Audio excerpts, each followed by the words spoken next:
एक बुद्धिमान व्यक्ति जानता है कि उसके द्वारा लिए गए आज के फैसले कल का निर्णय करेंगे, इसलिए वो हमेशा अपने फैसले सोच विचार कर ही लेता है, क्योंकि वह जानता है उसके द्वारा लिया गया छोटे से छोटा फैसला सिर्फ उसको ही नहीं बल्कि उसके आसपास के लोगों को भी प्रभावित करेगा।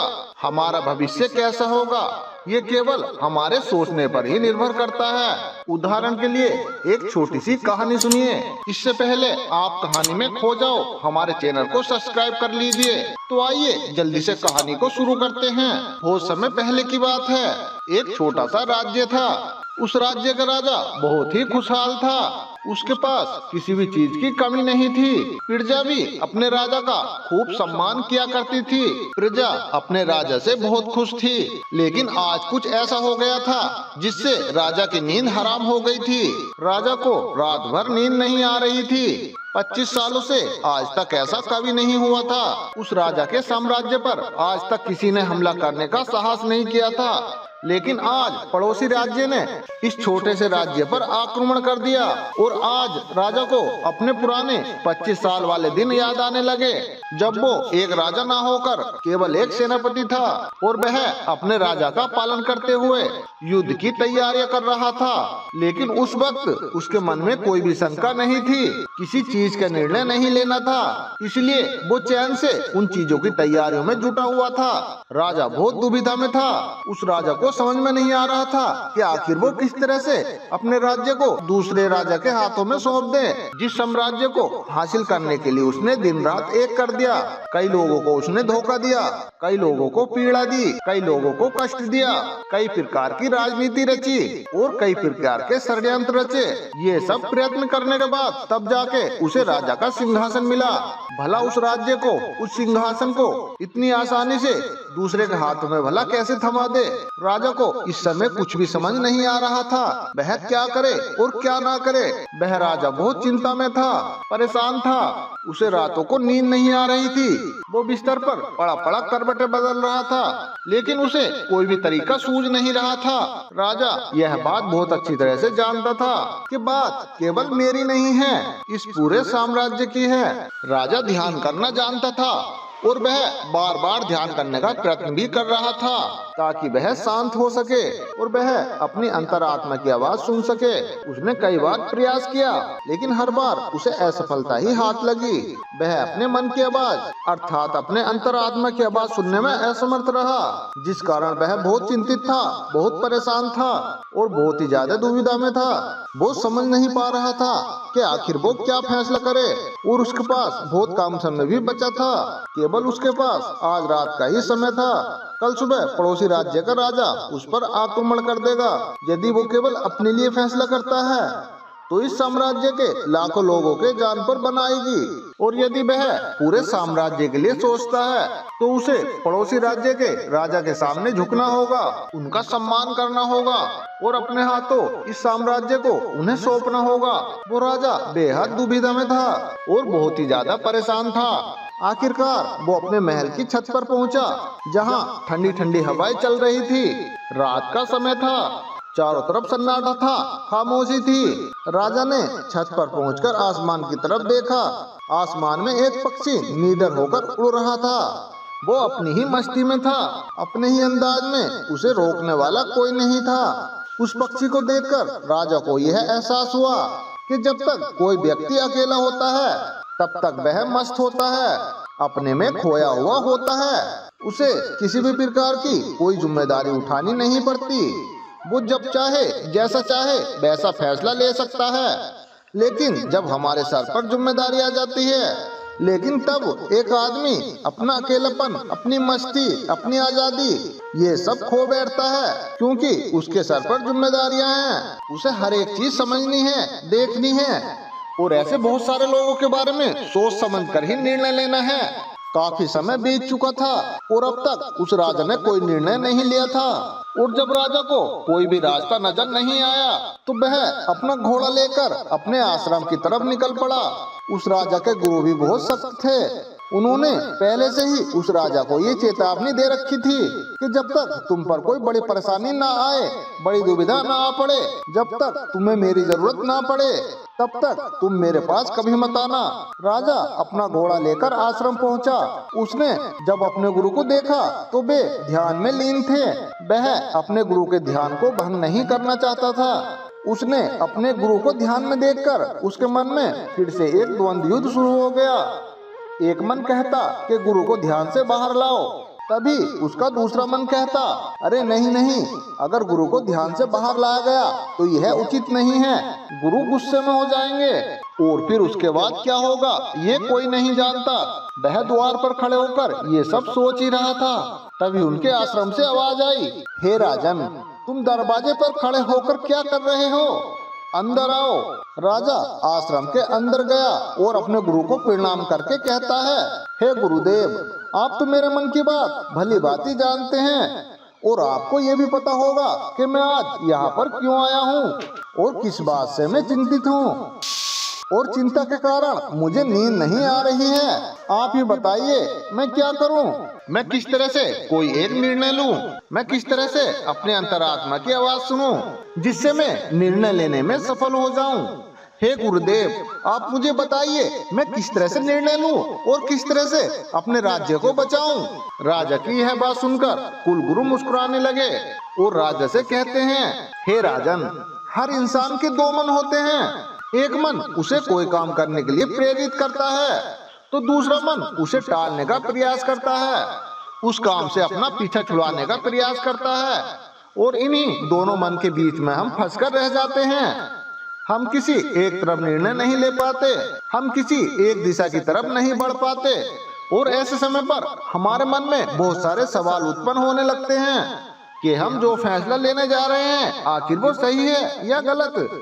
ऐसी स्थिति में हम अधूरे ही रह जाते हैं और फिर हमें पूरी जीवन पछताना पड़ता है। तभी वह राजा कहता है कि हे गुरुवर, ये सब तो मैं भी जानता हूँ, मैं भी तो इसी शंका में फंसा हुआ हूँ, मैं यहाँ से निकल नहीं पा रहा हूँ। मेरी समझ में ये नहीं आ रहा है कि मैं किस तरफ जाऊँ, मैं कैसे सही निर्णय लूँ, मैं कैसे अपने अंतरात्मा की आवाज सुनूं जिससे मैं एक सही निर्णय ले पाऊं। आप कृपा करके मुझे कोई मार्ग बताइए, मुझे कोई सही रास्ता बताइए जिससे मैं सफल और सही निर्णय ले पाऊं, जिससे मुझे जीवन भर पछताना ना पड़े। तभी गुरु उस राजा की बात सुनकर एक बार फिर से मुस्कुराने लगे और मुस्कुराकर राजा से कहते हैं, हे राजन, जीवन में कोई भी फैसला सही या गलत नहीं होता, ये तो केवल हमारे मन की संरचना है, ये तो केवल हमारे मन का एक मायाजाल है। जीवन की सच्चाई तो ये है कि जो होना होता है बस वही होता है, हमारे और तुम्हारे करने से कुछ भी नहीं होने वाला। लेकिन फिर भी हम अपने अहंकार में ये सोचने लगते हैं, हम जैसा चाहते हैं हम वैसा ही करेंगे और जैसा हमें चाहिए बिल्कुल वैसा ही होगा। हम केवल ये सोचते हैं कि हम अपने फैसले से दुनिया को बदल सकते हैं और इसीलिए हम सही और गलत के चक्कर में फंसकर रह जाते हैं और हम कोई भी कदम आगे नहीं उठा पाते, कोई भी निर्णय नहीं ले पाते। लेकिन सच्चाई तो ये है कि कोई भी फैसला सही या गलत नहीं होता। आप मान लो कि आपने आज कोई गलत फैसला ले लिया तो भी वो तुम्हें आगे चलकर भविष्य में सही सीख देगा, और यदि तुमने एक सही फैसला ले लिया और वो तुम्हारे लिए कामयाबी बन जाएगी और वह तुम्हारे लिए एक आगे का रास्ता भी खोल देगी। अगर देखा जाए तो दोनों ही परिस्थितियों में केवल तुम्हारा ही फायदा है, तुम्हारी ही उन्नति है। कम से कम ऐसे में तुम एक जगह पर ठहरे हुए तो नहीं हो, तुम्हारा मन इस शंका में फंसा हुआ तो नहीं है, तुम इस जाल से निकल चुके हो। तभी वह राजा उन गुरु से कहता है, हे गुरुवर, आप क्या कहना चाहते हैं? आप कहीं ये तो नहीं कहना चाह रहे हो कि मैं बिना सोचे विचारे कोई भी निर्णय ले लूं? क्या ऐसा करना मेरे लिए मूर्खता का प्रमाण नहीं होगा? आज मेरे ऊपर लाखों लोगों की जिम्मेदारियां हैं और मैं ऐसे ही कोई भी फैसला कैसे ले सकता हूँ? और फिर गुरु मुस्कुराते हुए राजा से कहते हैं, हे राजन, तुम मेरी बात नहीं समझ पा रहे हो। मैं तुमसे ऐसा नहीं कह रहा हूँ कि तुम सोच विचार कर निर्णय ना लो, बल्कि मैं तो ये कह रहा हूँ कि तुम अच्छी तरह से सोच विचार कर निर्णय लो। तुम अच्छी तरह से सोच विचार कर अपने दोनों मन को एक बिंदु पर लाओ और तब जाकर अपना सही फैसला लो। यदि तुम दोनों मन को एक ही दिशा में मोड़ लेते हो और तुम जो भी फैसला करोगे वो तुम्हारा फैसला तुम्हारी अंतरात्मा का फैसला होगा। तुमने कई बार ये अनुभव तो किया ही होगा कि तुम्हारा किसी भी काम में मन तो लग रहा है, लेकिन बुद्धि तुम्हारा साथ नहीं दे रही है, बुद्धि तुम्हारा विरोध कर रही है। और ऐसी स्थिति में हमारे मन और हमारी बुद्धि के बीच युद्ध चल रहा होता है। लेकिन यहाँ पर समझने वाली बात यह है कि जो बातें तुम्हारे मन में उठ रही हैं, वही बात तुम्हें सही रास्ते पर ले जाना चाहती है। वहीं पर तुम्हारी बुद्धि तुम्हारे साथ तर्क वितर्क करके तुम्हारे रास्ते को साफ करना चाहती है, तुम्हारे अंदर आए प्रश्नों का निवारण करना चाहती है। जैसे मान लो तुम एक पहाड़ी पर जाना चाहते हो जहाँ पर तुम्हें ये पता चला है कि वहाँ ढेर सारा सोना है, लेकिन उसके लिए तुम्हें एक खतरनाक घने जंगल से गुजरना होगा। तुम्हारा मन वहाँ जाने के लिए तैयार है और तुम्हारा मन सोने को पाना चाहता है, लेकिन तुम्हारी बुद्धि तुमसे ये कह रही है जंगल बहुत घना है और वो जंगल बहुत खतरनाक भी है, वहाँ पर तरह तरह के भयानक जानवर रहते हैं और वहाँ जाने का रास्ता भी सुरक्षित नहीं है।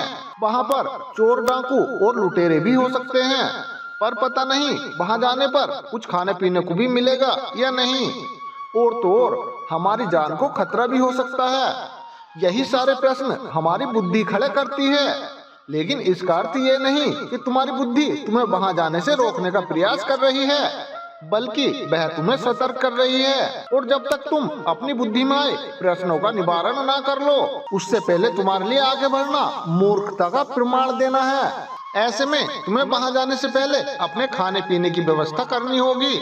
अपनी सुरक्षा के लिए कुछ हथियार और कुछ सैनिकों को भी साथ लेना होगा। और जब तुम्हारी बुद्धि पूरी तरह से संतुष्ट हो जाए और जब बुद्धि के सभी सवालों का निवारण तुम कर लो, तब तुम आगे बढ़ सकते हो, क्योंकि अब तुम्हारी बुद्धि के सभी सवालों का निवारण हो चुका है। लेकिन कुछ ऐसे लोग भी होते हैं कि उन्हें पता होता है कि उस पहाड़ी पर सोने का खजाना है, और वे ये भी जानते हैं कि रास्ता बहुत कठिन है, लेकिन वो अपनी यात्रा कभी शुरू ही नहीं करते हैं। लेकिन ये बात और है कि तुम्हें वहां पहुंचने पर कोई खजाना ही ना मिले, तुम्हें वहां से खाली हाथ ही लौटना पड़े, लेकिन तुम्हें इस सत्य को भी जान लेना अति आवश्यक है। लेकिन जो होना होता है केवल वही होता है, उसका अफसोस करके कोई फायदा नहीं। तुमने तो अपने काम में अपनी पूरी कोशिश की थी, तुमने तो अपना प्रयास पूरा लगा दिया था। अगर इसके बाद भी तुम्हें सफलता ना मिले तो इसका मतलब ये है कि जो होना था वही हुआ है, इसका अफसोस करके कोई भी फायदा नहीं है। लेकिन अपने समय को यूं ही जाने भी नहीं देना चाहिए। उस हार से, उस अनुभव से हमें कुछ सीखना चाहिए और उसके बाद अपनी कोशिशों को तुम्हें और भी ज्यादा बेहतर बनानी चाहिए। तुम्हें उसी चीज पर ध्यान से काम करना चाहिए, ना कि उसको सोच सोच कर पछतावा करते रहना चाहिए। मैं तो तुम्हें केवल यही समझाना चाहता हूँ कि अंतर आत्मा की आवाज हमें तब सुनाई देती है जब हमारा मन और हमारी बुद्धि दोनों पूर्ण रूप से सम्मिलित हो जाती हैं। तभी वह गुरुवर उस राजा को सावधान करते हुए कहते हैं, हे राजन, मेरी एक बात और अपने दिलो दिमाग में अच्छी तरह से बैठा लेना। जब भी कोई हानि होती है तो वो अपने पीछे पश्चाताप और अफसोस जरूर छोड़ के जाती है। तुम्हें हमेशा अपनी हार पर ऐसा ही लगेगा। अगर मैंने कुछ ऐसा कर दिया होता तो मैं सफल हो जाता, और यही पश्चाताप, यही अफसोस तुम्हें हर काम के पीछे नजर आएगा। जब भी कोई व्यक्ति किसी काम में असफल होता है तो वो बस यही सोचता है, यदि मैंने इस काम को उस तरह से कर दिया होता या फिर उसके कहने के अनुसार कर दिया होता तो शायद आज मैं यहाँ पर सफल हो गया होता। लेकिन सच्चाई तो ये है कि ये तुम्हारे साथ कभी भी ये एहसास नहीं होने देगी कि तुम्हारे साथ क्या होने वाला है और तुम्हारे साथ आखिर क्या होने वाला है। हाँ, यह बात और है कि कुछ सचेत और जागरूक लोग ही इस बात को जान पाते हैं कि उनके साथ आगे क्या होने वाला है, इसलिए वो उस चीज को होने का कभी पश्चाताप नहीं करते, क्योंकि उन्हें पहले ही पूरा पता होता है कि आगे क्या होने वाला है। ऐसे लोग अपनी तो पूरी कोशिश करते हैं, लेकिन उन्हें पता होता है कि आगे क्या होने वाला है, उसका पछतावा करने से क्या फायदा। किंतु जिन लोगों को अपने फैसले पे यकीन नहीं होता, वे हमेशा अतीत के बंधनों में बंधे ही रह जाते हैं, दुखी रहते हैं, रोते रहते हैं, लेकिन वो जीवन में अपने कुछ भी नहीं कर पाते। लेकिन एक बुद्धिमान व्यक्ति ये भली भांति जानता है कि अतीत को बदला नहीं जा सकता। हाँ, उससे सीख जरूर ली जा सकती है, लेकिन उस पर बैठकर अफसोस करना बेकार है। लेकिन वर्तमान में हम सही निर्णय ले सकते हैं, और जो भविष्य जो कि हमारे हाथों में है ही नहीं। इसके बाद उस गुरु ने राजा को वहां से जाने का आदेश दे दिया और वह वापस से अपने ध्यान में लीन हो गए। ये सारी बातें सुनकर राजा के मन में जो द्वंद्व युद्ध चल रहा था वह पूरी तरह से शांत हो चुका था। वह राजा अपने महल लौटा और अपने मन और अपने दिमाग को एक ही जगह स्थिर किया और एक ही निर्णय लिया, और वो ये था कि हम युद्ध जरूर लड़ेंगे। जब राजा के मन से यह निर्णय उठा तो उसकी बुद्धि ने उसके सामने कई प्रकार के प्रश्न उत्पन्न कर दिए, जैसे कि हमारी सेना बहुत छोटी है, क्या हम उनके सामने टिक पाएंगे? और पड़ोसी राज्य के पास एक विशाल सेना है जो हमें चुटकियों में मसल सकती है। उनके पास तरह तरह के हथियार हैं और लड़ने का कौशल भी है। और ऐसे ही कई तरह के सवाल उस राजा की बुद्धि उससे कर रही थी। उन सभी प्रश्नों का जवाब देते हुए राजा आगे बढ़ता चला गया और वो इसी निर्णय पर पहुंचा कि हम युद्ध लड़ेंगे।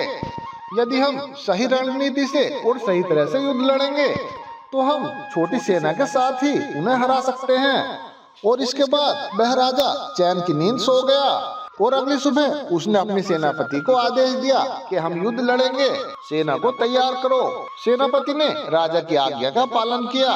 दोनों ही राज्य में घमासान युद्ध हुआ। माना कि इस राज्य की सेना बहुत छोटी थी, बहुत कम थी, लेकिन राजा की सही नीतियों के कारण आखिरकार राजा ने इस युद्ध को जीत ही लिया। दोस्तों, मैं उम्मीद करता हूँ हमारी इस कहानी से आपने कुछ ना कुछ जरूर सीखा होगा। अगर आपने इस वीडियो से जरूर कुछ सीखा है तो इस वीडियो को लाइक और कमेंट बॉक्स में बोधाय नमः अवश्य लिख दें। तो मिलते हैं दोस्तों इसी तरह की एक और नई कहानी के साथ। तब तक आप अपना ध्यान रखिए और हमेशा खुश रहिए।